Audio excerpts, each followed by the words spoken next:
Early adopters of new tech are either seen as pioneers or foolhardy. Sometimes the latest innovation in technology is groundbreaking. Think original iPhone, Sony Walkman, but for every success there is a Nintendo Virtual Boy or Microsoft's iPod rival the Zune. So is the SPEEDX Leopard the bike equivalent of the iPhone, or is it the Nokia NGAGE? Google it. Let's see.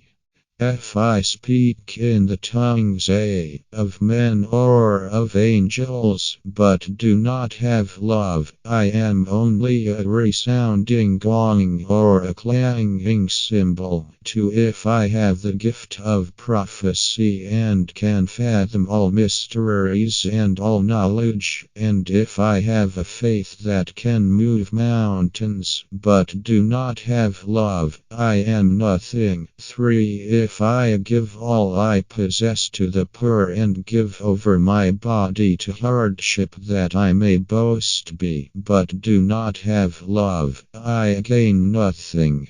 For love is patient, love is kind. It does not envy, it does not boast, it is not proud. 5. It does not dishonor others, it is not self-seeking, it is not easily angered, it keeps no record of wrongs. 6. Love does not delight in evil but rejoices with the truth. 7. It always protects, always trusts, always hopes, always perseveres. 8. Love never fails.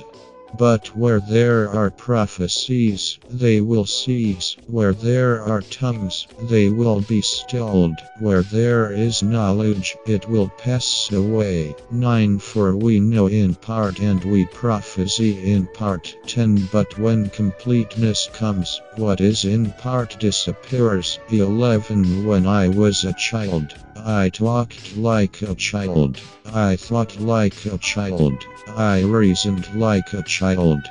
When I became a man, I put the ways of childhood behind me. 12. For now we see only a reflection as in a mirror, then we shall see face to face.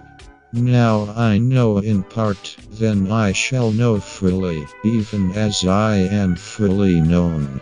13. And now these three remain: faith, hope, and love. But the greatest of these is love. In the beginning God created the heavens and the earth. 2. Now the earth was formless and empty. Darkness was over the surface of the deep, and the Spirit of God was hovering over the waters. 3. And God said, "Let there be light," and there was light. For God saw that the light was good, and he separated the light from the darkness. 5. God called the light day, and the darkness he called night, and there was evening, and there was morning the first day. 6. And God said, "Let there be a vault between the waters to separate water from water." 7. So God made the vault and separated the water under the vault from the water above it. And it was so. 8. God called the vault sky, and there was evening, and there was morning the second day.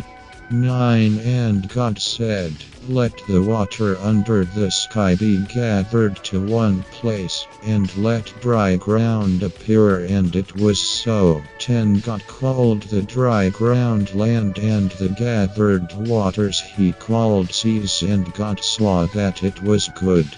11. Then God said, "Let the land produce vegetation, seed-bearing plants and trees on the land that bear fruit with seed in it, according to their various kinds," and it was so. 12. The land produced vegetation, plants bearing seed according to their kinds, and trees bearing fruit with seed in it according to their kinds.